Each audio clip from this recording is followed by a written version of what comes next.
Hello ಸ್ನೇಹಿತರೆ, ಸ್ತನಗಳು ಮಹಿಳೆಯರ ಶರೀರದ ಸ್ವಾಭಾವಿಕ ಮತ್ತು ನೈಸರ್ಗಿಕ ಅಂಗವಾಗಿದ್ದು ಮಾತೃತ್ವದ ಸಂಕೇತವಾಗಿದೆ. ಕೆಲವೊಂದು ಕಾರಣಗಳಿಂದ ಸ್ತನ ಜೋತು ಬಿದ್ದು ಮಹಿಳೆಯರ ಸೌಂದರ್ಯದ ಮೇಲೆ ಪರಿಣಾಮ ಬೀಳುತ್ತಿದೆ. ಇದರಿಂದ ಕೆಲವು ಮಹಿಳೆಯರು ಕೊರಗುವುದು ಉಂಟು. ಮಹಿಳೆಯರ ಸ್ತನ ಜೋತು ಬೀಳಲು ಮುಖ್ಯವಾದ ಕಾರಣವೇನು ಗೊತ್ತೇ? ಅದಕ್ಕಿಂತ ಮುಂಚೆ ದಯವಿಟ್ಟು ನಮ್ಮ ಚಾನೆಲ್ನ ಸಬ್ಸ್ಕ್ರೈಬ್ ಮಾಡಿಕೊಂಡು ವಿಡಿಯೋಗೆ ಒಂದು ಲೈಕ್ ನೀಡಿ, ಕಮೆಂಟ್ ಬಾಕ್ಸಲ್ಲಿ ಯೂಸ್ಫುಲ್ ಟಿಪ್ಸ್ ಎಂದು ಟೈಪ್ ಮಾಡಿ.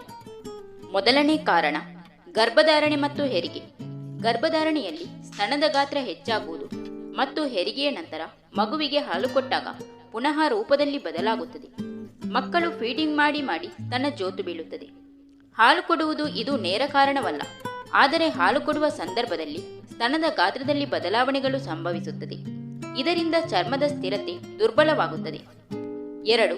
ಹಾರ್ಮೋನ್ ಬದಲಾವಣೆಗಳಿಂದ ಸ್ತನ ಜೋತು ಬೀಳುವ ಸಾಧ್ಯತೆ ಹೆಚ್ಚು. 3.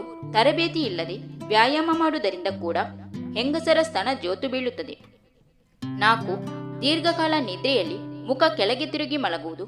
ಈ ಸ್ಥಿತಿಯಲ್ಲಿ ಸ್ತನದ ಮೇಲೆ ಒತ್ತಡ ಬಿದ್ದು ನಿಧಾನವಾಗಿ ರೂಪ ಬದಲಾಗುತ್ತದೆ. 5.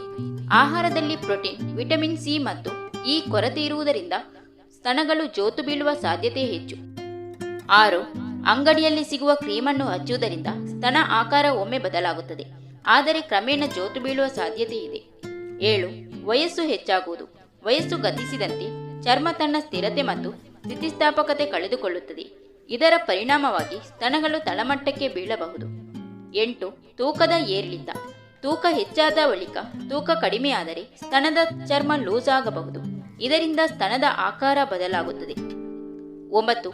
ಕೆಲವೊಮ್ಮೆ ಹೆರಿಡಿಟಿ ಕೂಡ ಕಾರಣವಾಗಬಹುದು. 10. ಕೆಲವು ಹೆಂಗಸರು ಧೂಮಪಾನ ಮತ್ತು ಮದ್ಯಪಾನ ಮಾಡುತ್ತಾರೆ. ಇದರಿಂದ ಕೂಡ ಸ್ತನ ಜೋತು ಬೀಳುತ್ತದೆ.